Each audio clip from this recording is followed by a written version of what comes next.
Voici une autre entrée de zone à 3 où la qualité d'exécution est très importante et le timing.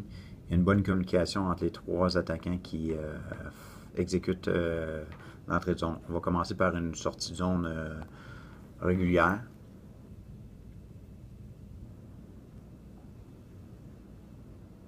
Donc, le défenseur vient chercher la rondelle, croisement entre les avants,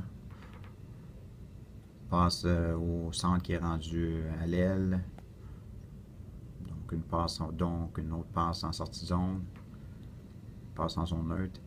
Et ce qu'on peut constater ici, c'est que nous avons un joueur qui rentre avec la rondelle ici et les deux autres joueurs rentrent de l'autre côté. Alors, il y a deux joueurs d'un côté et le porteur, le F1, de l'autre côté de la patinoire. Donc F1 s'approche du centre pour faire la drop pass, le trailer, mais il ne le fera pas à F2, il va le faire à F3. C'est un peu pour attirer les défenseurs adverses.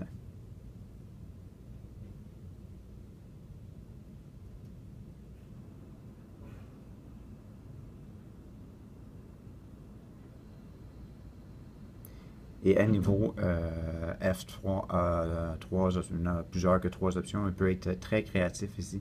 Alors, il peut soit prendre un tir au but, soit faire une passe à ce joueur d'avant-là, ou faire une passe de l'autre côté, ou encore faire une passe arrière au défenseur pour un tir au but.